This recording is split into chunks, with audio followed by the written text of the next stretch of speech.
This is Free Soul Talks. Welcome and thanks for allowing yourself to be tuned into the vibrational frequencies. Today we're discussing spirituality from the mind, body and soul, all to do with mental strength, inspiration and motivation.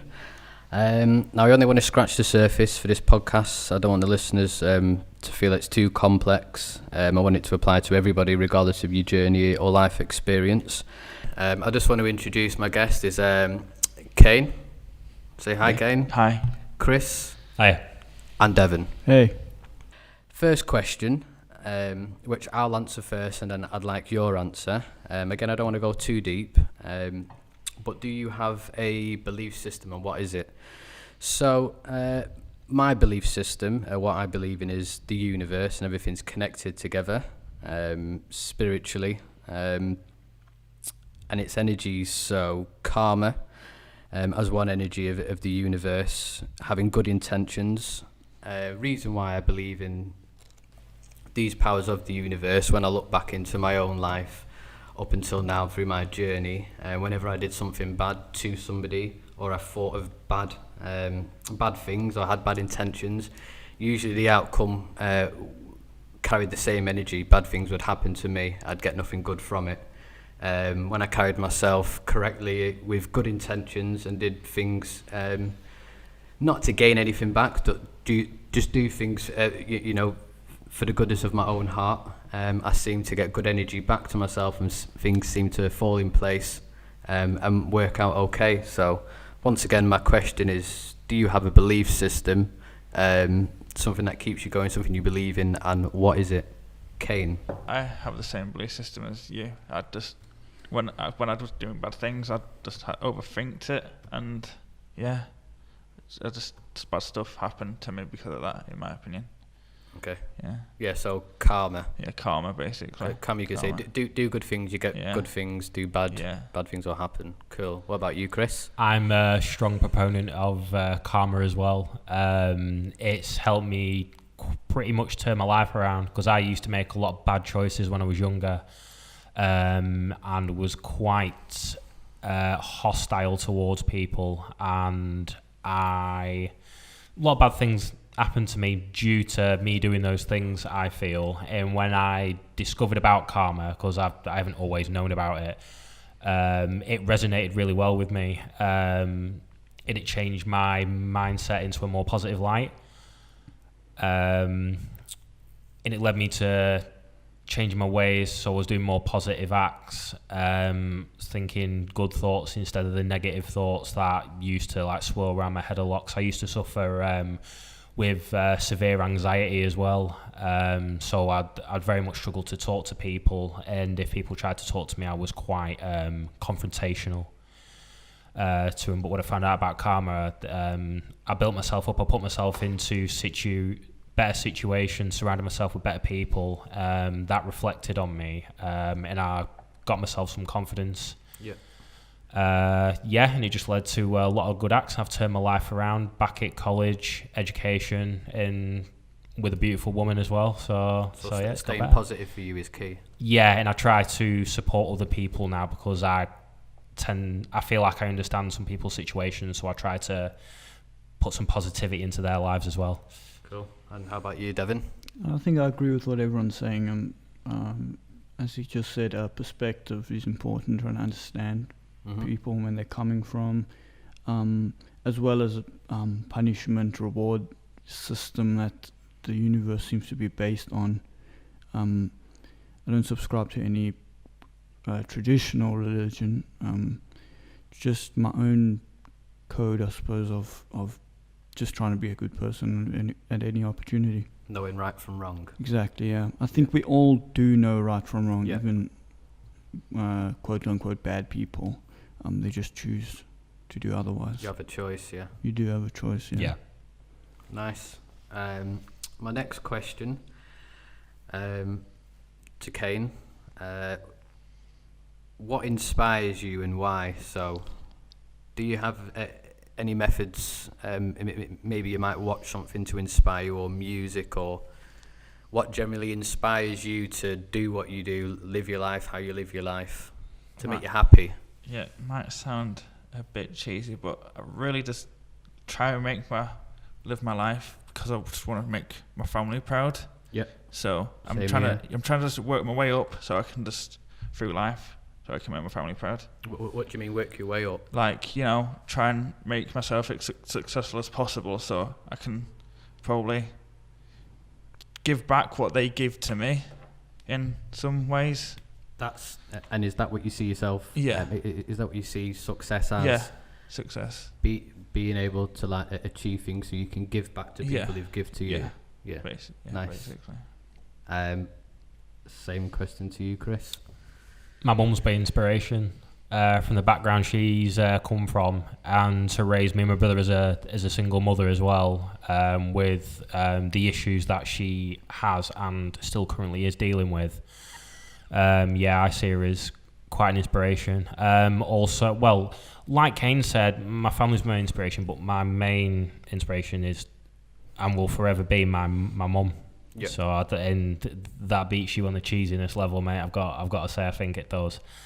My girlfriend also inspires me from the way she is, the way she deals with people, the way she tackles like any problems that may go away. She's always a fantastic person. The entire time I've been with her, she's never been nasty or negative towards anyone. She's always brought positive vibes to everyone, and I think that's amazing. That inspires you to carry that same energy into what you do. Yeah, it's surround yourself with those kinds of people that make you a better person, I feel. Yeah, nice. And Devon, what inspires you? I'd have to say what inspires me is all sorts of things, the world around me, people I meet, art, obviously. Yep. Just things I've experienced give me inspiration. Obviously, it depends on what the situation is and what I take from it, what I take forward from it. That's what I'd have to say. My inspiration is the world. Cool. Okay, well, that's all we've got time for. I just want to say thank you to my guests, Kane, Chris and Devon. Thank you to the listeners at home. I hope this has helped people who are listening and this has been insightful. Again, if you want to find any more information from this podcast, it's Free Soul Talks on spirituality, the mind, body and spirit. Thanks once again. This has been Free Soul Talks. Peace and love.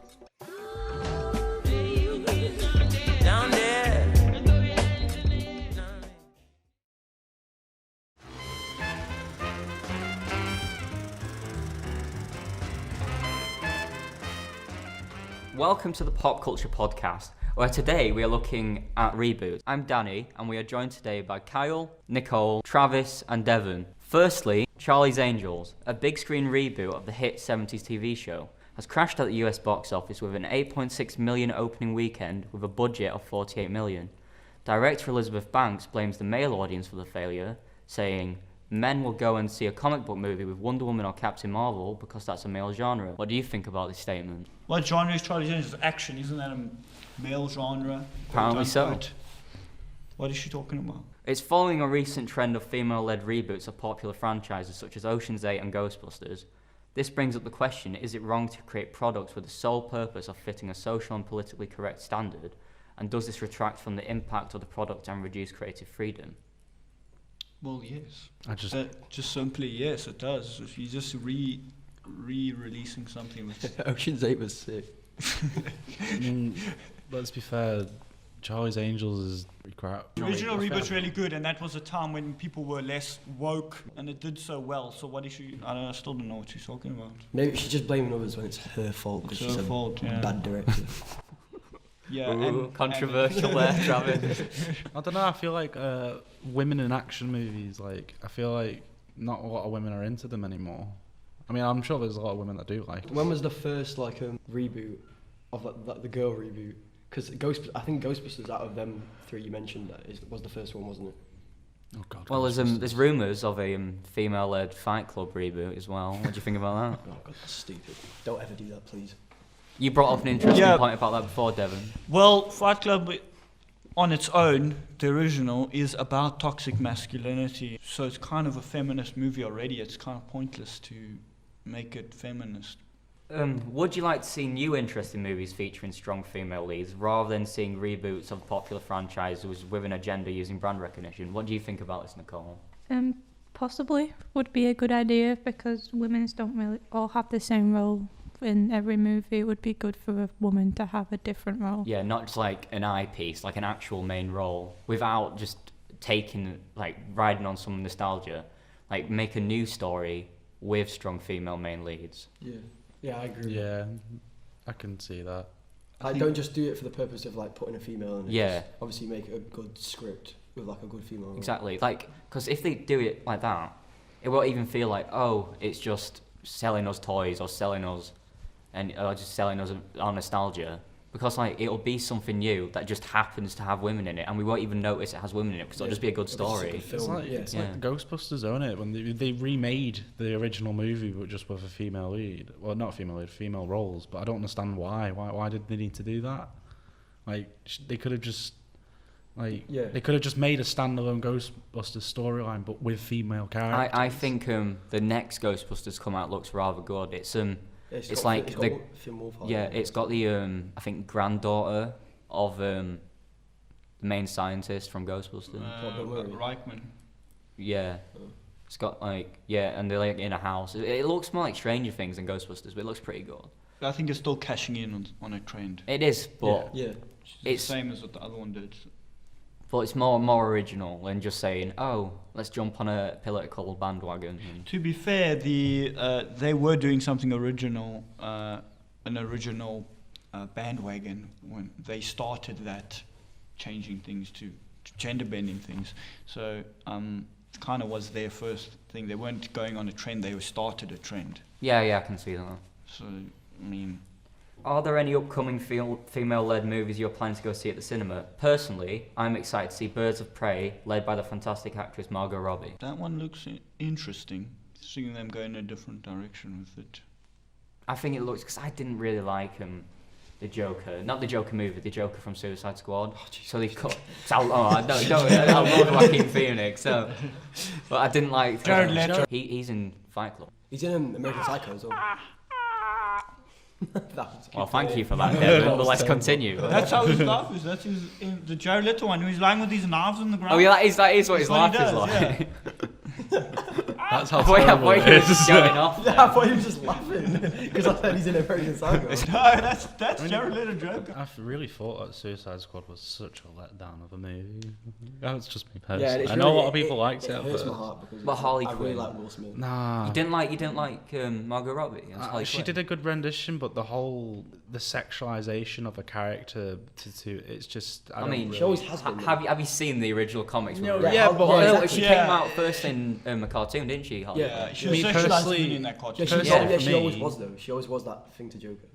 Personally, to me though, the whole daddy's girl thing, the whole big fandom, cringe, and then when you get to Halloween and every single person in the world dressed as Harley Quinn. It was fit though. Every female. I mean, yeah, but it was just like, oh great, what are you dressing up as? Oh, I'm. What do you think about the sexualization of Harley Quinn, Nicole? Say that again, not so sarcastic. What do you?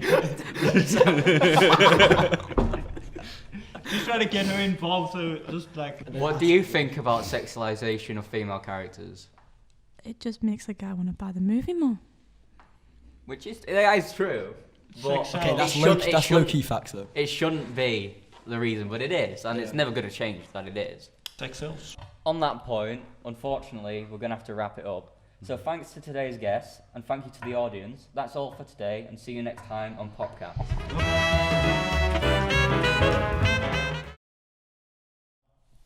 Hello guys, welcome to Harvey Westside Recordings podcast. Today I'm here with Connor, Right. Kyle, Right. and Travis. What's happening? Okay, today we're going to be talking about, is Tupac the greatest of all time, otherwise known as the GOAT? You know what I'm saying. So, let me just start out with saying, I just want to get to know all of your opinions on his music, or legacy, whatever. So let's start with you, Connor. I mean, it's all right. He's no biggie, but it's all right. All right, okay. He's all right. I think his music's pretty good. Right. He's one of the greatest rappers to come out of the 90s. Right, thank you, Travis, for that. Right, okay. So, I just want to start out with saying, right.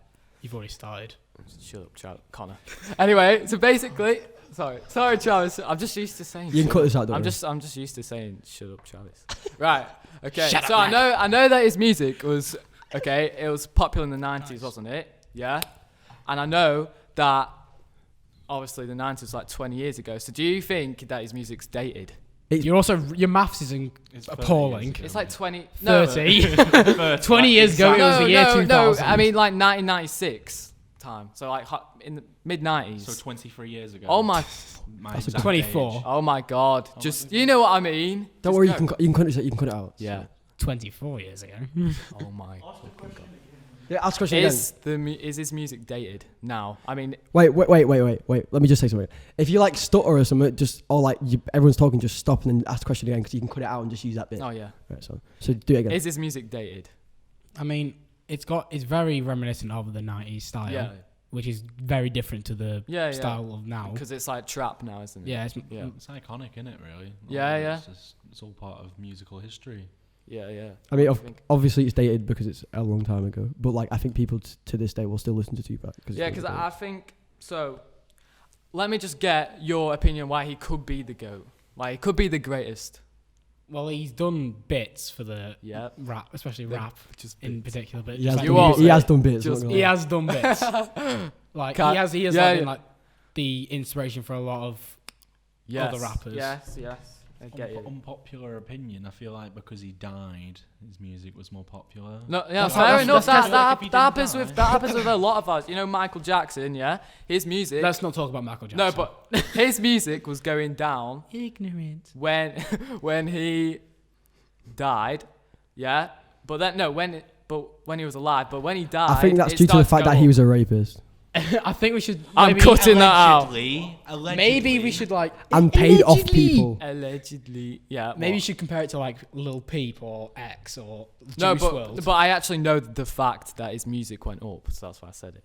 What? So did all theirs. Tupac or Michael Jackson? Michael Jackson's music went up again because Yeah, it but was it's going the same down. with Tupac, though, isn't it? And No, Biggie. because No, I he think- died at the height of his. Yeah, at the he died time, he was getting all the popularity like he I deserved, guess obviously. it's the same as Not the unpopularity. situation. No popularity. Yeah, He popular. was, Same he was with at the what? peak. He was Yeah, in he was movies. at the height. Wasn't He was in To be Juice. honest. He was in Yeah, Basketball exactly. Diaries. He was It around. really is the same with a lot of like younger rappers or Yeah, singers yeah. who die, like Lil Peep, Yeah. Juice WRLD. There's a lot X. more now, though, isn't there? There's a lot more than Yeah. what happened back then. Except from, And, like, honestly, Mac Miller Biggie as as well. well. He died as well. He was. Mac Miller. He did have some, but more people went, "Oh, I loved him," but you never listened to him. Yeah, in your yeah. life.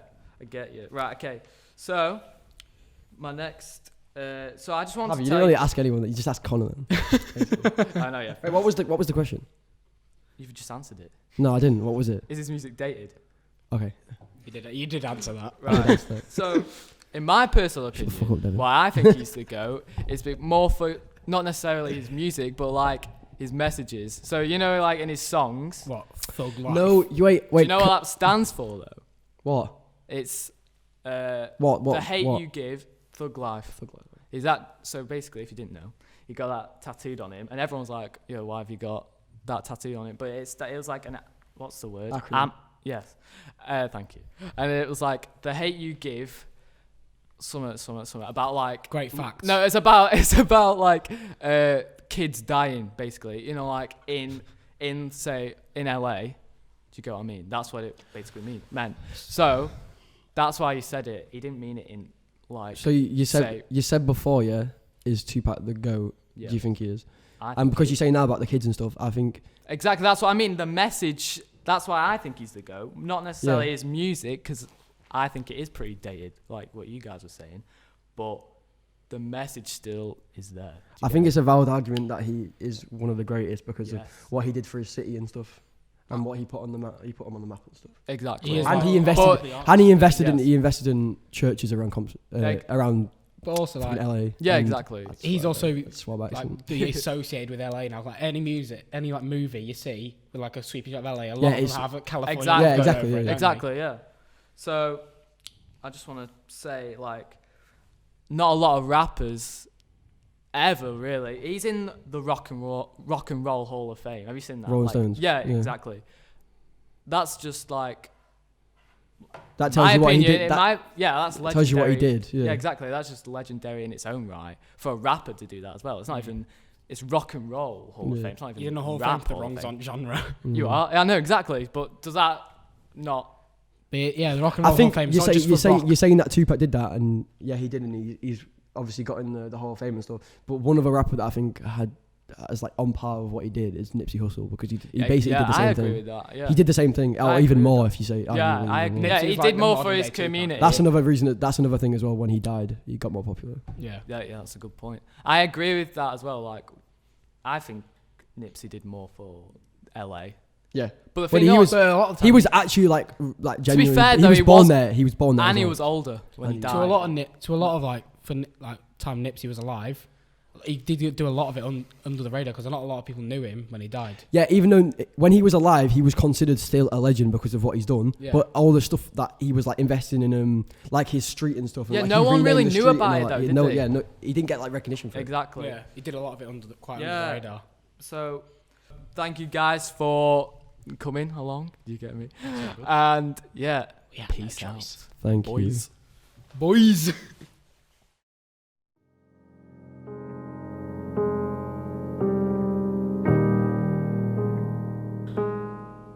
My name is Nicole, and I'm doing a topic about mental illness, and I am joined by Charlie.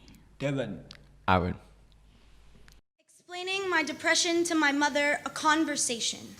Mom, my depression is a shapeshifter. One day it is as small as a firefly in the palm of a bear. The next, it's the bear. On those days, The statement you have just listened to, how do you feel about it? I feel like it represents mental illnesses very well. I think it's a pretty good metaphor for how it makes you feel, as Charlie said. I feel like it conveys a strong message towards mental illness, and it's helping raise awareness for people who are suffering from it, and yeah. Well, to do with physical and mental illness, should physical illness and mental illness be treated equally, and why? Yes, because they're just as important as each other. You can be physically very fit and mentally rubbish, and it could still have the same effect as a physical illness. They're both as important as each other. Well, I think a mental illness is kind of a physical illness because there can be physical manifestations such as high stress levels can affect your sleep patterns, can affect all sorts of aspects of your life in a physical way, not just your emotions. I think mental illness is looked more like lesser than physical, like injuries and stuff. Like if someone had a broken arm, they'd be treated much faster than someone who was like suicidal or like in danger of putting their life at risk and stuff. Where realistically, they could get treatment the same way that like someone who needs to like fix a physical illness would, by like taking medication or by doing rehabilitation. Do you think the government is doing all that they can do to help people who are suffering with a mental illness, and why? No. Because I feel like they don't treat it as seriously as they treat more other issues. They just like kind of brush it off to the side and like, here's some pills, check back in like 6 months and we'll see how you're doing. It's not good. Yeah, I think there's still a stigma against mental illness in some areas, as it's only been recently that people have been aware of the issues and how to help with them. I think the government looks like it doesn't see it as much of a problem as it is, and especially during the current generation and the uprise of mobile phone usage and the way that people change their attitudes online and stuff. And there's a lot more social pressure now than there was a few years ago or during other time periods. I think they're doing better now than they were doing. I think it takes time to improve. Let's put this in a little story. Say if you had a friend who was suffering from a severe mental illness, what advice would you give them to help them through it? To talk about how they feel more and just try not to do it alone, you know what I mean? You know? Just remind them that, like, people care about them, you know? Yeah, you don't have to be alone. Just let them know there's people around that can help them, that can, if they need someone, you're there. Yeah. If like I had a friend who had severe depression, I'd first like try and estimate how bad the depression was. So if they were just like becoming more and more antisocial and keeping to themselves, I would like try and invite them to go outside or something. And if I thought it was like to a point that they were in danger, I might advise them to like seek help or try and assist them in ways I can. Yep, well, I'm going to have to wrap it up there. Goodbye.